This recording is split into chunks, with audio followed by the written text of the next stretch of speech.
Welcome to this episode where we dive deep into the transformative journey of parenting with our insightful guest, Cathy O'Byrne. A seasoned parent and therapist, Cathy shares her invaluable wisdom on embracing imperfection, prioritizing self-care, and fostering genuine connections with her children. She reflects on the lessons learned through her own experiences, revealing how compassion and gentleness can reshape our parenting approach. Join us as we explore the challenges and joys of parenthood, discovering that it's not about being perfect, but about being present and trusting ourselves on this incredible adventure. Welcome to a new episode of the Parenting Connection podcast, and I'm delighted to welcome Cathy today. Hello, Cathy. Hello, Mireia. How are you? Thank you so much. I love everything that's in the background of is that your playroom? Oh no, this is my home office. I love it. Yeah, a lot of people kind of look in and they're curious about it. Yeah, I have lots of things here. Why so many toys? Tell us, what do you do? So my background originally was primary teaching, and then I trained as a play therapist and a child and adolescent psychotherapist. And I initially did that to kind of help me with the children I was seeing at school. You were presenting with anxiety and big feelings and perfectionism and lots of things I didn't really know how to respond to. So I initially trained as a play therapist to kind of help with that. And then I went out into private practice in 2014, really 2013, building it up part-time. And so I've been doing that since then. And I suppose after the second lockdown, I decided to, in a response to the demands that were unprecedented at the time, it's really hard to meet the demands for private therapy. I decided to divert my energies in the Swallows Trail to supporting parents. Because the waiting lists were so long, parents were ringing and feeling really desperate, really overwhelmed, and really stressed.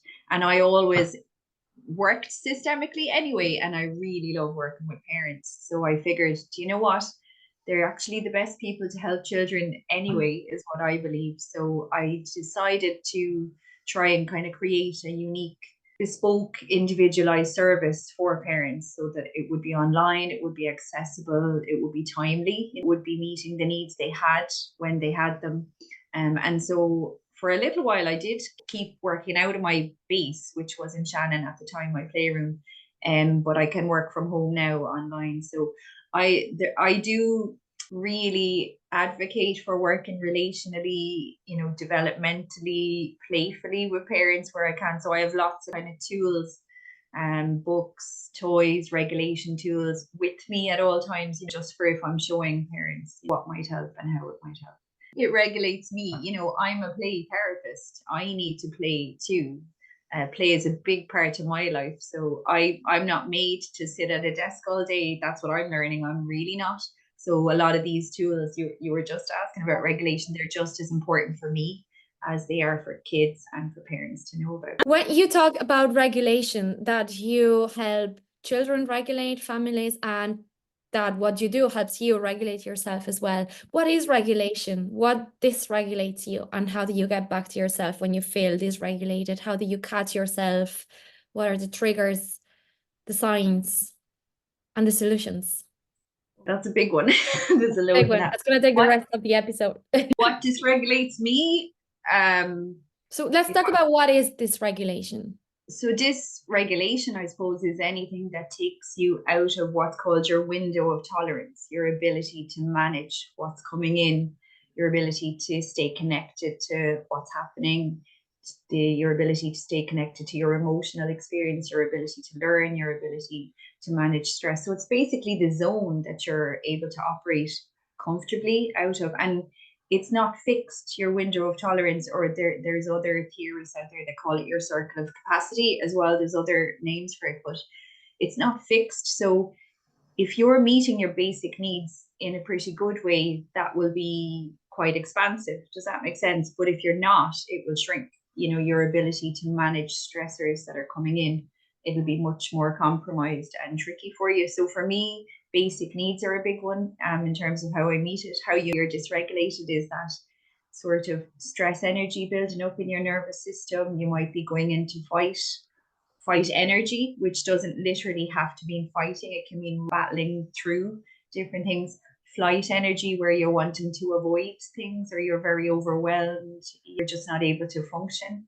Or freeze, where you can actually feel really stuck and paralyzed and immobilized by what's coming in. So all of those things are signs that you're needing a bit of support with your regulation and growing, I suppose, your ability to manage stress and stressors coming in. But it's basically whatever sort of takes you out of the moment and takes you out of your ability to stay in the moment and stay with what you're doing. Does that make sense? Yeah, It's a hard absolutely. one to explain. I think you can feel it, but it's hard enough to actually put it into words. We know what it looks like. It's We know what I'm about to lose it it is. Yeah, feeling, yeah. isn't it? Or, well, that's if it's coming up. That's Or if if you're it's the coming up fight. out. Yeah, Yeah, yeah. that's if you're coming up out of your window of tolerance. So that's if you're going into fight or flight. But it can also send you down out of your window of tolerance as well, where you feel very stuck, very collapsed, overwhelmed to the point of, procrastination, thinking, I just don't know what to be doing with myself. So it can be the feeling of I'm about to lose it, or it can also be the feeling of I actually don't even know how to get started here. But it can be mild as well. You can start with just mild feelings of irritation, or just not feeling able, or feeling very full in your head, just too many things going on. But you'll know if someone's dysregulated. You'll feel it in their energy. They won't feel grounded. They won't feel calm. And regulation are not necessarily the same thing. You can be regulated and not feel altogether calm, as long as you're connected to what's happening for you. That's still that self-awareness piece. It is exactly. It's being connected to what's happening for you and what you're needing in the moment. If you can be calm, it's great. But there's a lot of ideas that it's a kind of a Zen feeling. It's not, but it's just having that sense of being connected to yourself, what's happening for you and what you're needing. And the world moves so fast now.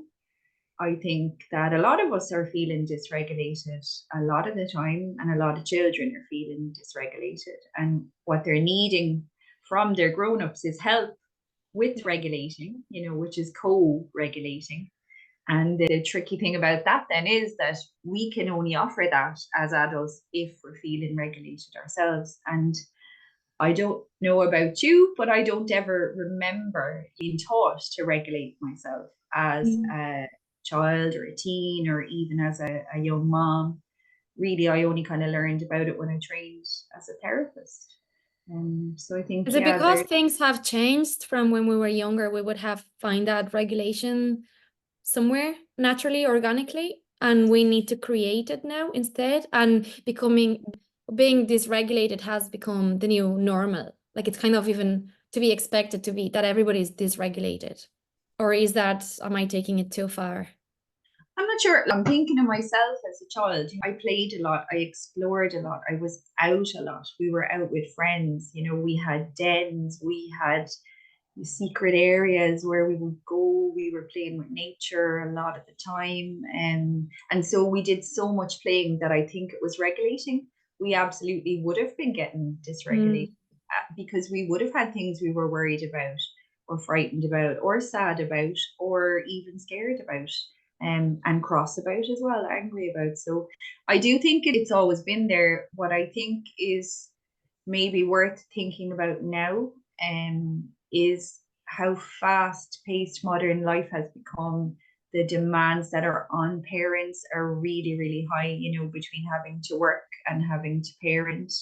Not having to parent, I don't mean it like that, but the responsibilities that go with it, and the sense of duty, that you want to be doing the best you can for yourself, for your children, and for your work, whatever that is. And then, family schedules are really different now. There's a lot of activities, there's a lot of coming and going, there's a lot of moving parts in family life. And I find myself, anytime I have to be somewhere, or I had to be somewhere as a parent, that used to dysregulate me. It would bring out the rush energy, and that would dysregulate my son, and then it would be just really, really tricky. So yeah, I think modern day probably is reflective of some much higher levels of stress for parents, for sure. And that's absolutely going to lead to more dysregulation for the adults and for the children. So I think it's about learning really learning about what might support your regulation, so And that you what can. supports your own regulation, Cathy? What supports mine? Play. Play is a big one. And how do you play as an adult? What does play look like as an adult? For me, so I love sensory play. I love messy play. So I would regularly do that sort of stuff for myself. I have a swing that my husband built for me in the I tree love in the that. garden. He made that for me last year. I go out and play on that, and I was like a 10-year-old today. I got that swing. I need to move. What else do I do for play? I make art. I might play in the sand. Cooking is play for me. Gardening is play for me. And that's really important. I think when I chose just to pause or stop working in the playroom for a while to focus on working with the adults, I really missed all the playing I had been doing. So I had to find a way to sort of pay myself back. And then whenever any of my little members of my family or teens come to visit, that's the first thing they'll say: can we get out the tough tray? Can we, Amazing. make slime? So, I play is really important to me. Movement is really important to me. And I think sensory supports really support my regulation. So using things like essential oil are really important to me. My breath, movement. I have a wobble board in the office that I can just get up on and give myself the input I need. I go out in the air. The air regulates me. Nature, really. And my dogs. You might hear them. Hopefully you won't, but you might. But just touch, hugs, contact, funny jokes. There's so many things that you do to support yourself, but I think it's unique.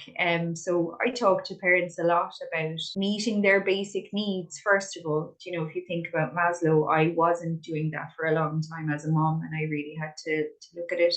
But also, I've started talking in the past few years about trying to ritualize your own regulation as a parent, trying to find what works for you and ritualize it, building it into your mornings, your afternoons, before you're about to collect your children, before you're about to put them to bed, all the points of the day that are high flash points. So because ritual or regulation is so personalized and individualized, I think it's important to kind of get curious about it yourself. For a lot of parents, it might be going to the gym. And for some, it would be, more social stuff. It could be anything really, but it's about trying to figure out what works for you and ritualizing that so that you've got as full a tank or as full a battery as possible to be able to be in a position to offer what your kids are needing in terms of regulation, because they draw their regulation from the parent's nervous system. They're able to draw from the state of the parent. So they'll draw calm if it's there to draw. They'll draw anxiety if that's there to draw, or they might draw frustration too. They're kind of mirroring our nervous systems a lot. And so it's really important that we look after ourselves as parents as best as we can. And knowing that idea is new and we don't know how to do it a lot of the time. And then the guilt kicks in. That's a big one. What stops parents from looking after their own basic needs as much as they should? What's the main reason, or why would most parents not? Is it because of feeling guilty that they're spending time on themselves instead of on others? I think all the parents I know they're just their children and their families are their number one priority. They just love their kids and their family so much, and they want the best. And any bit of spare energy or time or money they have will go on what the kids need.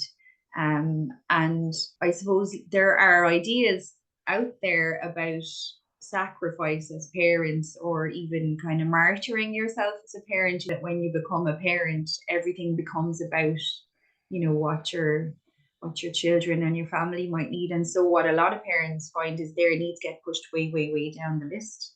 And they're not, in lots of cases, maybe not even meeting their basic needs on a fundamental level, not sleeping enough, maybe not Eating properly, meals, running around, filling up on coffee and realizing I haven't had my breakfast. They're really pushing their bodies to extremes. And I think sometimes with this idea that sometimes other people can make it look really easy, and that can activate a striving in other parents. It's not easy for me. I'll work a bit harder, I'll try a bit harder, I'll do a bit more.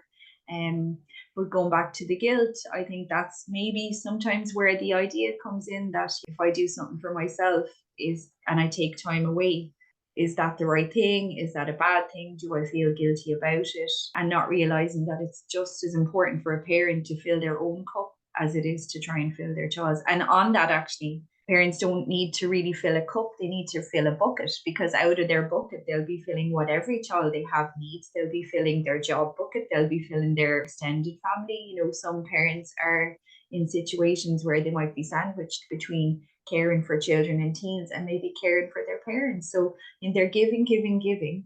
And if that was a bank account, it would be well overdrawn. I think we're filling a swimming pool here. Yeah, maybe. I started to think, no, the cup's not enough. Maybe it needs to be I a love bucket. that.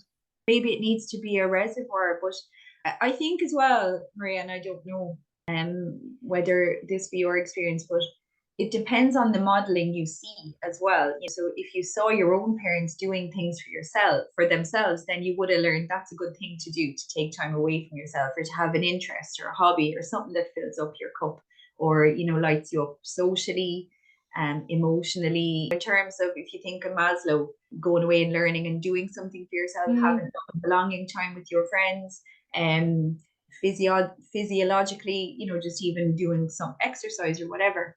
So if you've seen that as a child, you'll learn that's a good thing to do, to go and mind yourself. Whereas if maybe you didn't see that, you sort of learned, okay, the parent is always the one doing X, Y, and Z for the kids, but you never see them doing anything for yourself, then that's making an imprint on what you're going to believe about it. And it works the other way around as well, because for example, in my case, my mom, I've never seen my mom putting herself first. Never once. It was always me. And now as a mom myself, I feel like her happiness depends on me, because she puts so much on me. It's my fault that she didn't find the job of her life, or the happiness or the fulfillment, because she focused just on me and me and me and her kids and my brother. And now I feel even guilty, because I'm like, I took away her own personal life to focus on me, and now I left. And it's like, what's left there? And so I did the opposite. I was like, I don't want to put that pressure on my children. I appreciate every second of it. I am who I am because of her. It's amazing. But at the same time, it makes you see, I need to think about myself. And if I have to choose between going to the gym or playing with my kids, and I'll listen to my own needs as well. And I'm learning to do that guilt-free as well because of that. So it can work both ways. And you're so right. It helps you see what kind of parent you want to be. That's it. And children are never responsible for their parents' choices. We choose to do things or we choose to not do things. And I think we have to look at the feelings that are there. Children are never responsible for any choice that a parent makes. And parents make those choices with huge love and commitment. And sometimes, I think you can get very locked into the role when you first become a parent, that it becomes the only thing you are. You almost forget, I'm a person, I love this, I love that, and sometimes when you ask people what they do or who, to who they are and to introduce themselves, they'll always tell you what they do. They don't always tell you who they are or what they like. So, your identity can get very locked in. But I think if I take my own parenting, so I think I was 27 when I first had my son. So he's 20 now. I'm almost 47 this year. So obviously I had the kind of standard maternity leave, and I went back to work as a teacher. So I was very lucky that I had time in the evenings and I had a lot of time in the summer with him. Then when he was 3, I ended up parenting him by myself. So it was quite intense, just me and him. When he was 6, I decided to train as a therapist because I wanted to further my career. I wanted to have new opportunities. So I had great family support, being able to do that. And then I resigned from a permanent pensionable state job to be self-employed. So when I look at the modeling that he's taken from that, it's really like, go after what you want. Don't be afraid to take risks. Follow your heart, follow your passion. And I see him now doing this himself in the choices he's made. So it has the potential, if you like, to break cycles and lay down new blueprints. But I feel zero guilt ever, because I know I'm doing my best. And I know it's good enough. I didn't always know that. It took me a while and a lot of self-compassion work to learn to accept that. Good enough is good enough. But if I look at what he's gotten, and even now with my own mum, I do see her seeing and learning that it is okay to do things for herself and that it's a good thing. But I think sometimes we worry that people will think we're selfish. It's not selfish to fill your own cup. What you're really trying to do is build your reserve so that you can be the best you can. So, once you're getting the balance of being there and being available and being responsive to not just their needs, your needs too. I think what can happen if we forgo our own needs and if we get really caught in the self-sacrifice, it can breed an awful lot of really tricky feelings for us, resentful feelings, angry feelings, frustrated feelings. And then our fuses are way shorter in our parenting. I know anytime I found myself being really reactive or really angry, frustrated, cross, that was never ever about what was happening in the moment. When I would take it and look at it, it was because I wasn't meeting my own needs and I was sort of resenting that and resenting everything, the mental load and all the jobs that are lying around the house. It was never ever about the situation, but it was my feelings trying to find a way out. Does that make sense? So, Yeah, absolutely. I find when parents are struggling with huge feelings of overwhelm and reactivity and the circle of security, we call it the shark music, when your triggers are going off left, right, and center, you can very often peel it back to the need you don't know how to meet. It's a need that's making you feel helpless or out of your depth. It's a need that you don't feel equipped or skilled to manage, but it can also be a need of yours, even for care or nurture or comfort or support that maybe you haven't noticed or recognized and that you haven't been meeting in yourself. Does that make sense? Absolutely. And it's very powerful because I think we can talk so much about the importance of self-care and taking time for yourself and filling your bucket. But if we don't understand really the impact that has in not just ourselves, but everybody else, we're not going to schedule that time. Because we're not going to do it for ourselves. We're going to do it for our children. They need us. But at least that gives me a reason. Okay, I'm not doing it for myself. Directly doing it for my children and indirectly for myself. Yeah. And I think that self-care is getting, the messaging around it is really, really confusing. So what even is it anymore? Yeah, I know. And I think my own thinking and position on it really is that whatever it is to you, you won't be able to fully access the benefits of it unless you're doing two other things before it, unless you're meeting your own basic needs, if you go back to Maslow, and unless you've learned to ritualize your own regulation. Then I really do think you will get the benefit of what you think is self-care. Whereas parents will say, I took a day away with my friends, or I had a spa day, or I went to the beach and I came back and within 10 minutes I felt like I'd never been away. And that then there's more guilt because I took this time away and I'm still not no reason well here. It's because you haven't been able to really access the benefit of it. And it was like a drop in an ocean of overwhelm or potential burnout, which is a real concern for a lot of parents, that we need to find ways to ritualize those parts that regulate us. But also we do need to be looking at our self-care on all those levels. So physically, on a safety and security level, have we got the right boundaries in place with our time, our energy, our relationships, our love and belonging needs? Are they being met? Are we seeing our friends? Are we having our social needs met? Our esteem needs are about our hobbies or our ongoing development or whatever it is that lights us up. But I think sometimes sporadic self-care never does what you think it's going to do because those other things are not in place first. It's more like putting plasters on things that are not working, isn't it? Temporary plasters. Yeah, instead of really going to the roots of the problem. Creating new habits that are supportive and sustaining and nourishing. And then, those sorts of things can really benefit. But what you don't want is it then kicking you into a cycle of guilt when you feel like you haven't been as patient as you want to be or as you'd like to be, and giving yourself a hard time over that. Self-compassion. Oh, I wish I could be 27 again with the level of self-compassion I have now. It would have been a very different life. What is self-compassion? Oh, there's another big one. I think it's learning to treat yourself and love yourself and care for yourself and support yourself in the same way that you would for a very, very dear friend. I think we would never speak to our friends the way we do to ourselves in our head. Sometimes, we can be very unkind to ourselves, very harsh, very unfair. I think the word that comes up for me when I think about the expectations I had on myself as a very young mum or a new mum, they were unfair. I set the bar at a So height high. for myself. And I don't think there's anything wrong with having high standards or living in alignment with your values, but the bar I set was ridiculous, Mireia. And if I could go back, I would love to go back with the level of self-compassion now. I can see that I did my best. I can also see and trace where the anxiety I was feeling to be the perfect mom was coming from.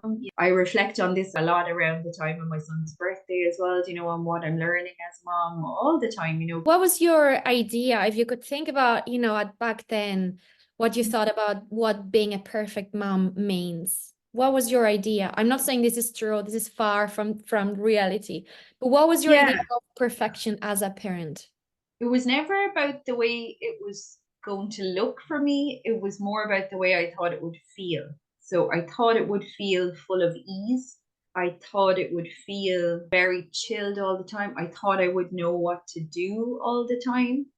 I thought I should, and I hate that word when I'm thinking about this, but I thought I should know because I was a teacher at the time and I was used to having up to 36 children in my care at any one time. And so logistically, I thought, sure, one will be a piece of cake. And it'll be grand, it'll be no bother. And I've always loved children and working with children, but it actually put me on my arse. I felt it early, like I felt it within the first day or two of being a mom.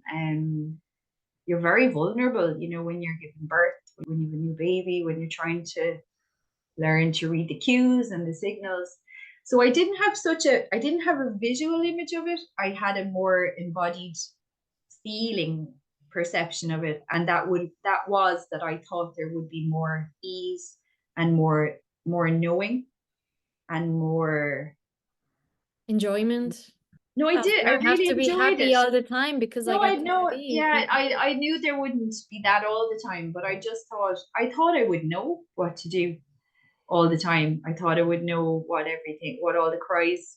Yeah, I didn't. I just thought it would feel Yeah. easier. It I did. think that's really powerful because that triggers a lot of guilt on a lot of parents, having those expectations based on what they see around them, thinking, oh, I should do that, I should feel the same. And it's the unspoken truth really Yeah. nearly about what parenting really is. Well, I can trace. I wasn't thinking about saying this, but I had Jack at 1:41 in the morning, and we were brought down to the ward or what have you, and I had an epidural that I wasn't planning or wanting to have, so I couldn't get out of the bed. And they put him into the bed with me. So this would have been around 3 or 4 a.m. And we had the most beautiful night. I snuggled him and I told him all about the world and all about life and all about the people that were really excited to meet him. I told him stories for about an hour and a half, and we had the most beautiful night. And we drifted off to sleep. And I woke up the next morning and he wasn't in my arms, he was in a cot beside me. And a nurse came in and she said to me, "You were snoring your head off, and I was worried you'd smother your baby." And that was 9, 10 a.m. My first feeling of, oh my God, he was moved from my arms and I didn't feel it. And she thinks I'm a mother who could smother a baby. And that was the first feeling of not guilt, shame, which is deeper. Oh my God, she thinks I'm a bad mother.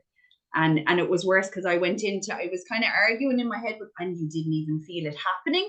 So that was the evidence that, does that make sense? And Yeah, I was, yeah. Jesus Christ, I haven't even had this baby 12 hours and I've done And something I'm wrong. already failing at it.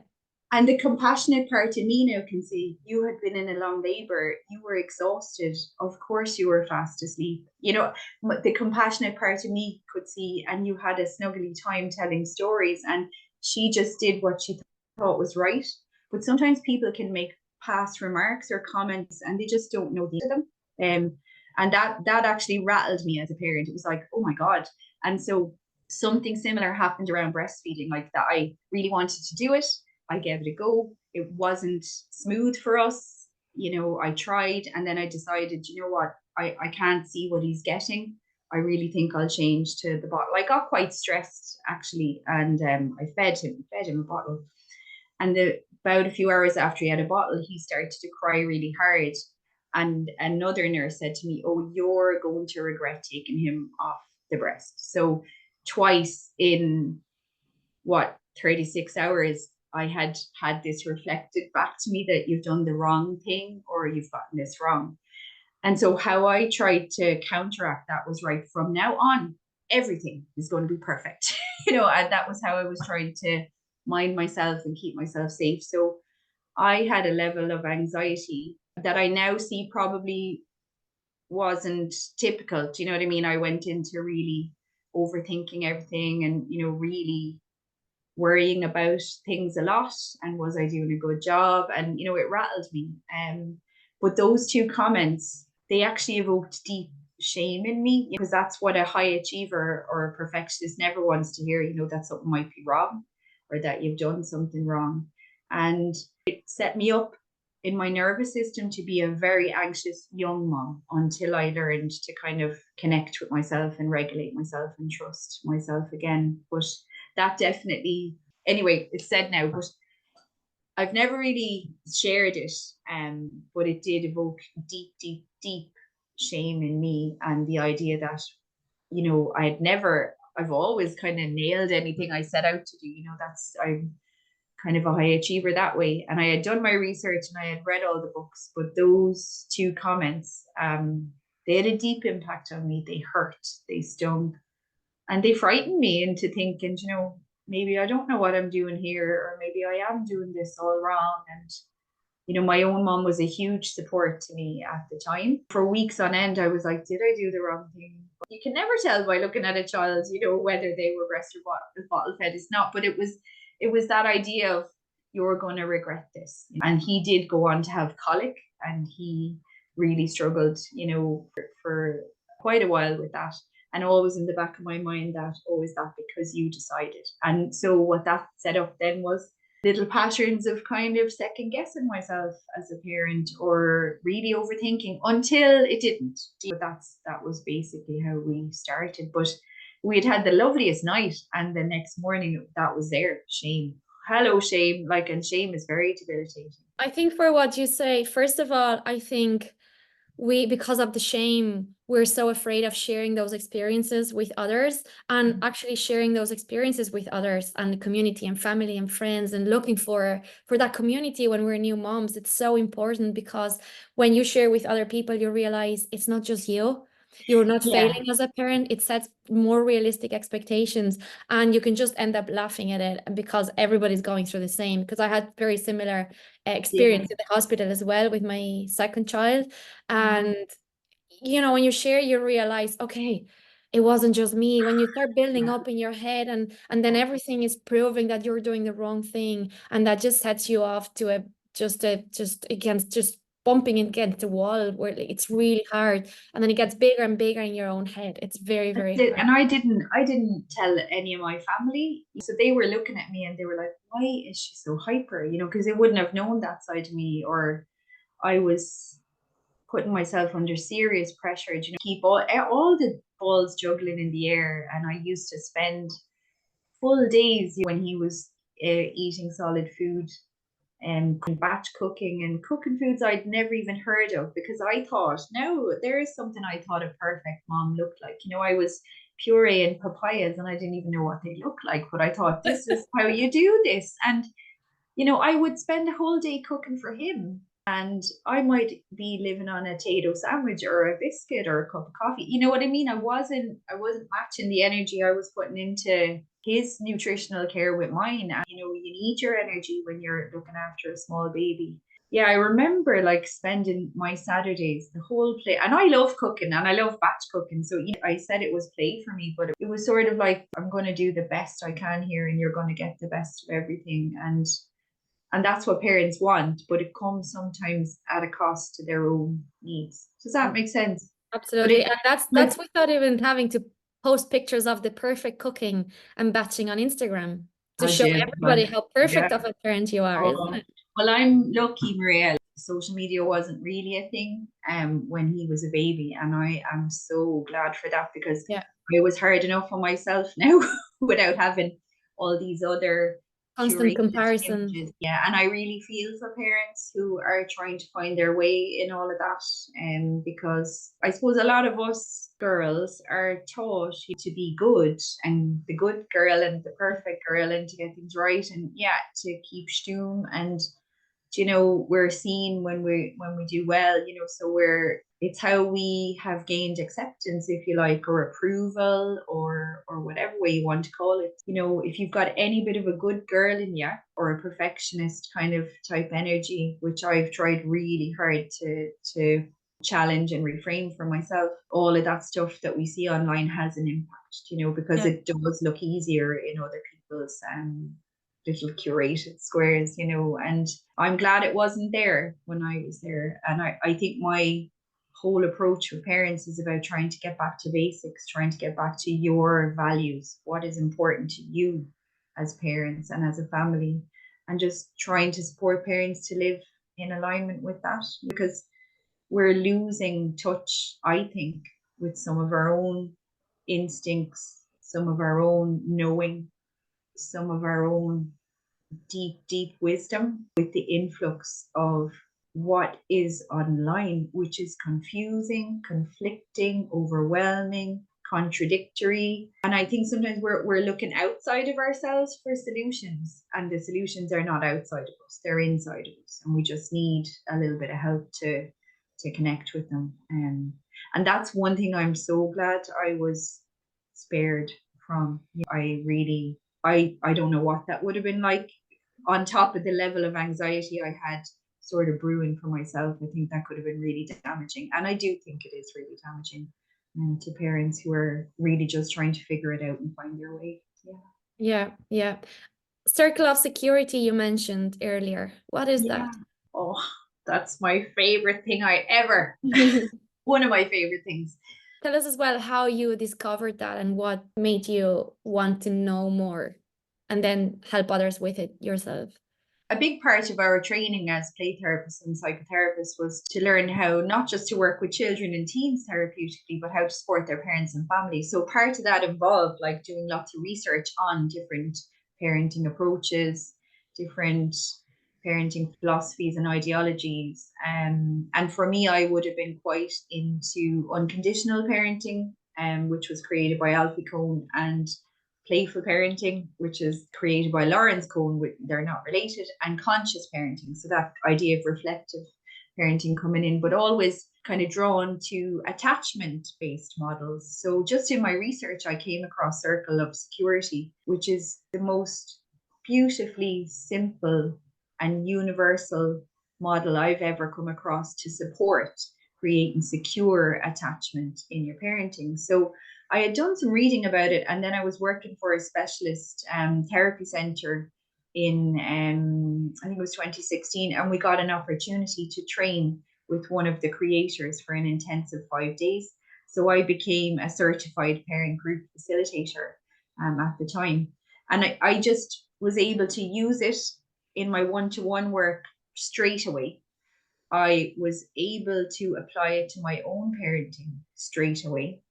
And I was also able to apply it to my life, my relationships, my support systems straight away. And I used it and I used it and I used it, but I hadn't done any groups for a while. And then this year, I started to bring it online for parents. So it's an 8-week online parent group, and it's layered. You're learning a little bit every week. You're supported to observe things in your family, where you get to see the concepts and the theory and the philosophy in action. And it's basically a map. So what Circle of Security would say is that all we're aiming for is good enough parenting. Perfect parenting is a myth. It's all about reducing guilt. It's all about eliminating blame, all those things that are really harmful to the way you think and feel about yourself. And it's basically a map to help you to learn to recognize, understand, and meet your children's needs. And it's set up in a way that helps you to understand, I suppose, where they're at, what they need, and how to meet the need. It's also set up that it with an understanding that even when you know what the needs are and how to meet them, it's not always easy to meet the need. And that's because of our own story and our own triggers. So they look at a concept called shark music, which is really cool. And it helps parents to kind of identify what's happening for them. It also takes the premise that even when you know what the needs are, how to meet them, what your triggers are, you're still going to get it wrong because that's what happens. So it teaches parents about repair. And the whole premise of it is that you don't need an instruction manual to be a parent. You don't need a manual. Your child actually is the manual. So they're their own manual, and it's about supporting parents to learn to read those cues and meet those needs. But I've found it just the most powerful, compassionate, supportive, empowering, really just an amazing space in group for parents. Because, like what you said, when you share something, you realize I'm not the only one feeling like this. I'm not the only one struggling with behavior, because it teaches you to look at behavior differently. It teaches you to look under a behavior to see what the need might be, and then you're in a position then to kind of respond to it differently. So it's very attachment led. It's got 60 years of an evidence base behind it. It's worked cross culturally. It's worked for parents who've got really significant challenges. It's just really supportive, and I love that I know about it and that I get to share it on a one-to-one, but I often think about it as well, in my own life. And the parent's hands are the container for the child's circle of security. So your left hand represents a safe base where they can set off from, explore the world, and they'll have different needs as they're doing that. And then things will happen where they won't feel they want to continue exploring. Their curiosity will wane, or a different need will come up, and they'll come back into the right hand, which represents a safe haven. So you're a secure base from which they set off, and you're a safe haven to which they return. So it's that idea of roots and wings, that you can come back and you can get your support. And then the hands also have jobs to do in relation to being what they call bigger and stronger, but wise and kind at the same time. Your hands also have a job to do around following their need. And then your hands have a really important job to do, which is about taking charge when you have to as a parent, which we all do. So I think it's the simplest concept. The graphic is really, really powerful. It resonates a lot with parents, and it actually turns into a map for the parent to see, where is my child, what are they needing, and how can I respond. Is that related to the name of your business?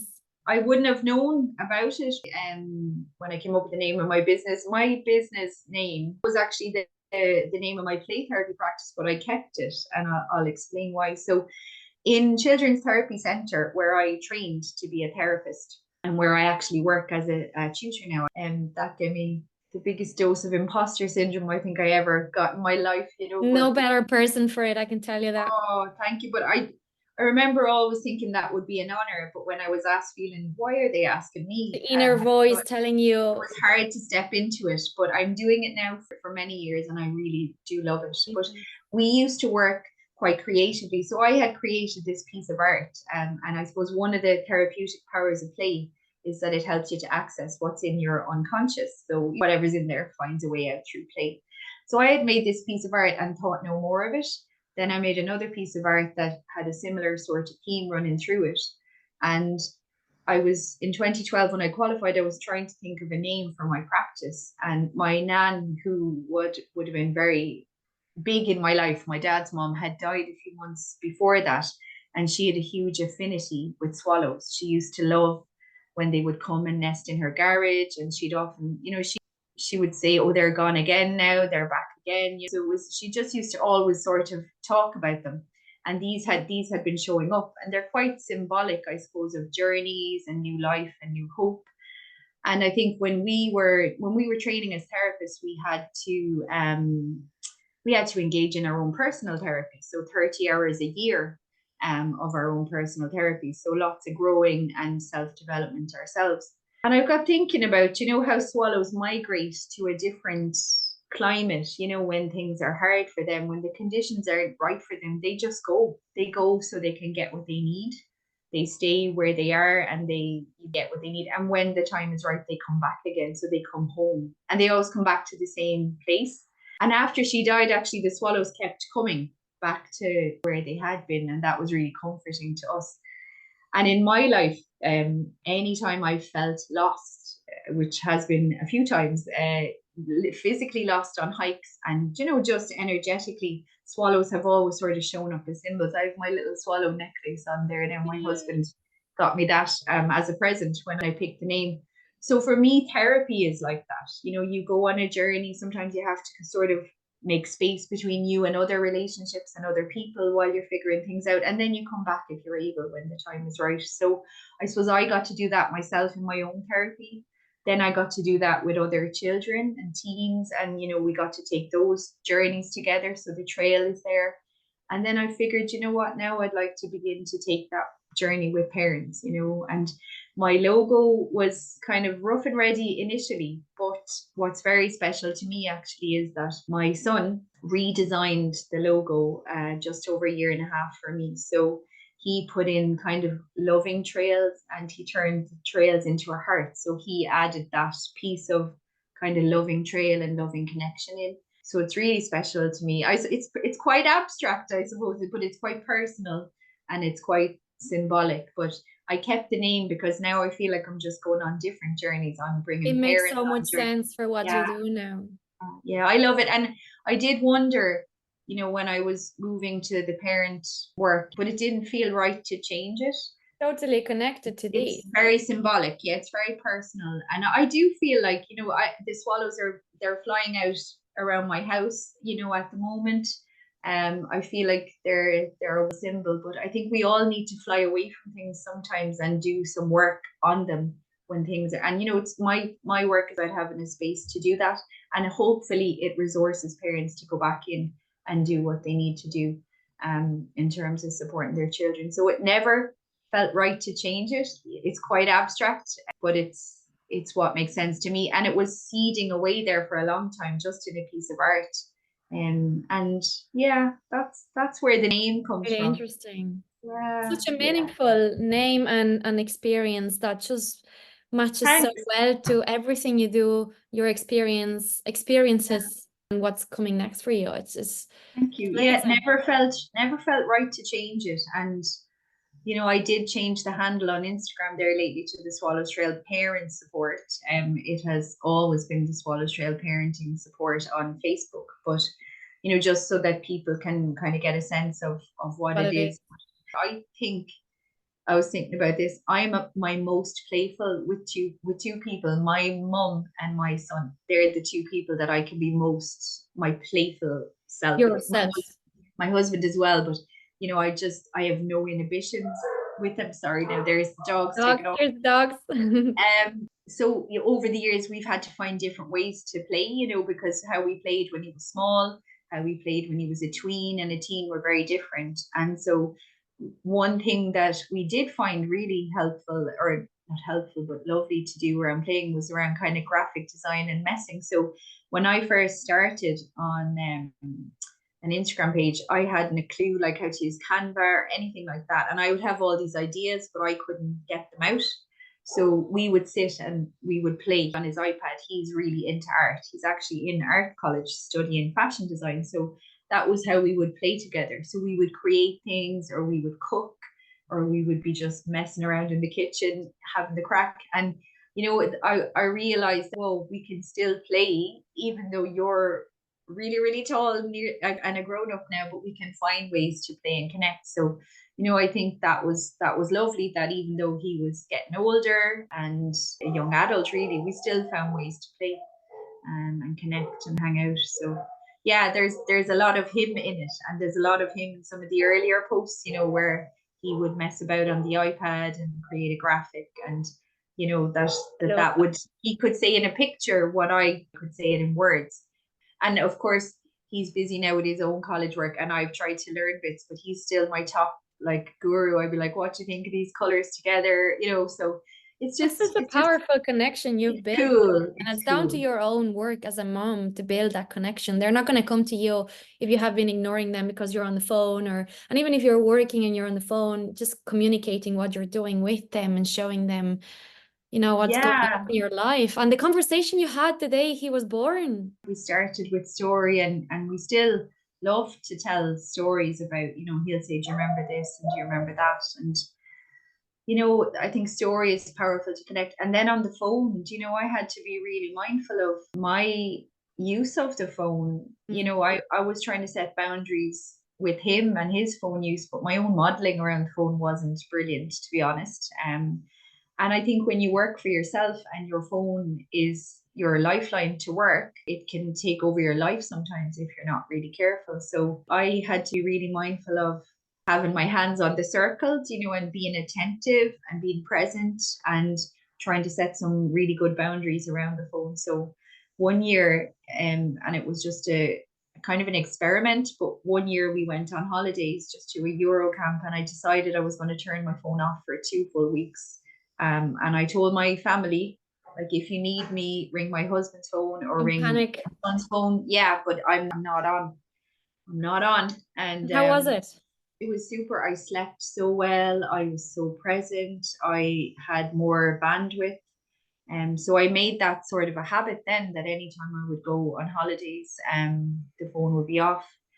Then I tried to set different boundaries, and it was tricky, because when I'm able to be online is not necessarily when parents might be able to be online. They might be able to be more online in the evening.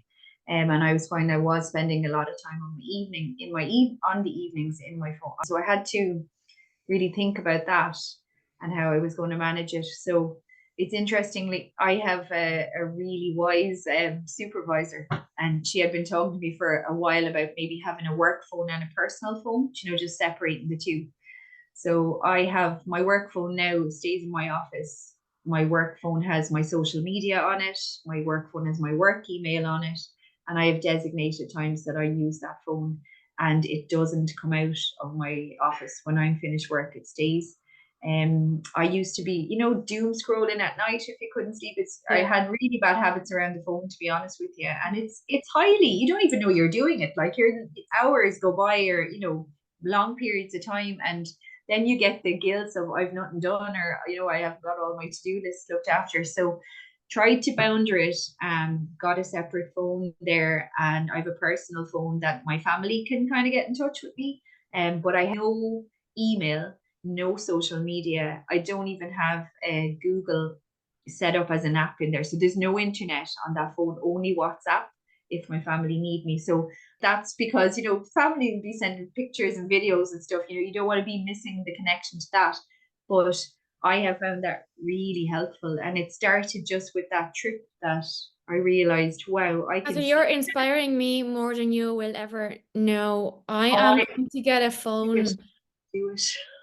I'm going to get a phone today, a personal phone. I'm gonna. Yeah. This is gonna be my work phone, Oh, and it's brilliant. gonna be switched off. And I'm gonna. It's Yeah. so, Oh my God. yeah. So I don't even know my personal number. That's If what I I'm need gonna to do. know my number, I have to search for it. The only people that have it are my family. Um, the only people that have it are my family, because we have a family WhatsApp group, and our family are kind of scattered around the world. So I never want to miss that. It takes you away. And some of that is that whatever you're in is too overwhelming. You need to go and look at a cat video, or a funny video. You need something to kind of bring you back in. But I think if you're finding you're spending excessive time, or it's distracting to you, or it's really making it hard to get in the moment, it's definitely worth auditing and assessing. We spend. There's a study there I came across last week. We spend an average of 20 years on our phone. Oh wow, 20 years spent like this, it's awful. isn't it? That's a And long when I time. think about all the things I've said, I'd love to do that now, but I don't have the time. That's quite a stark figure. That's 20 Um, years of time that you get now to do whatever you want. Well, it's so funny. I had only one phone last summer when I went to Boston to see my stepdaughter. She's a fabulous, fabulous chick altogether. And I decided I'm having my phone off. And sometimes when you have to use your bank card, you have to authenticate it with an app and all this. I wouldn't even turn on my phone to do that, because I knew if I turn it on, I'm That's going to it, you're see gone. something, and then that's it. There'll be a rabbit hole. So I held the boundary that tightly, and I worked around it. And I just think I don't always get it right. If I posted something at 6 o'clock, you have to engage with it for a little Yeah. while. But the phone is not in my bedroom anymore, and it's not. It really did take over for a while. And I used to feel like, even without the phone, to be honest, I'd be out. We'd be walking. We have two dogs, and when one was a puppy, we'd be out walking, and that was our thing that we used to do in the evening. Our time to connect. And Mireia, I thought I was there. My body was there. I felt like I was there, but only half of me was listening, and the other half of my brain was gone into, you need to stop by the garage and get this for work tomorrow, or you have to take this out of the freezer. And I realized I wasn't fully there. So, I've gotten signs and signals and whatever at various times that, you're not really here, and can you try to get here. And you don't need to be there all the time, you don't need to be on all the time. That's absolutely not what I'm saying, but it's the quality of the presence gives a big dose and a refill into that cup, rather than the idea that sometimes parents will say, I'm there all day, but sometimes when I look at, I'm there all day too, but am I there, or Yeah. am I gone, am I preoccupied? And we talked about the pace of modern life and what that's like for us as parents and our nervous systems. And it's really hard to slow down, because that's all fight energy. That's rush, that's push, that's get it done, get it done. And that's all taking you away from kind of being in the moment. So without wanting to sound like I'm criticizing or judging anybody for their phone use, I'm absolutely not, because I've had to look at it myself. But I think it's always good to have a look at it and put it down if you can. Try your best to get into the moment. And even as a therapist and a mental health professional, I have to work at that. Like, I have to work to regulate, to be there. I have to make a conscious effort. I have quite a busy mind. I'd say you do as well. I think when you're trying to build a business as well, you're always having little downloads and ideas. And my ideas come at the most ridiculous times. They come at Yeah. 3 o'clock in the morning, like when I'm trying to sleep. And I'm always afraid, like, oh, that one will fly out And the lose window. it. Yeah, it'll be gone. So, it's just trying to mind yourself and mind your mind, and, just really try. I think if we slow down, kids are great teachers about that anyway, because they're usually in the moment. But auditing, that was probably one of the best things I ever did. And that started with a holiday, maybe when Jack was maybe 9 or 10 or something like that. And I was like, this is magic. And I loved the freedom of it as well. Do you know that whatever you need, it's just going to have to wait? Like, It's the sense that you are in control of your life rather than your life yeah, controlling you. And that's what yeah, happens. That's what you yeah, get when you put your that's phone it. away. I took control of that. And that's the second level of Maslow, safety and security. Like, Yeah. that's a boundary I set Yeah. around my time, around Amazing. my energy, around my well-being. And I saw the payoff of it. So Power of it's so choice. funny though. Yeah. Now, the funny thing about me is I have two phones, and I could, like, my family had all rung the other phone yesterday, and they were like, are you not listening to us or what? I didn't even check that phone for half the day. So I'm still trying to get used to Mm. managing it. But I love that it's separate, and I love that work is work. And I think when you work for yourself, and it doesn't even have to be when you work for yourself, lots of jobs are consuming. It can be hard to sort of founder your time and your energy. Yeah.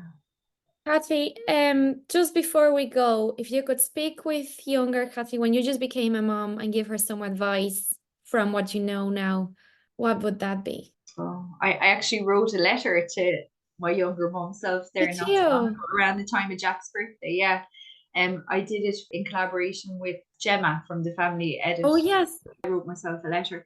Now, I shared it as well with my son before I put it online, because I wanted to make sure he was okay. I think consent is really important, and 100%. children can't give informed consent, but he's a young adult, so I checked it out with him, and he was good with that.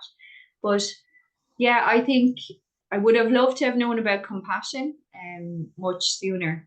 I would have loved to have understood that the level of control that I was trying to have was really being fed by the anxiety I was feeling.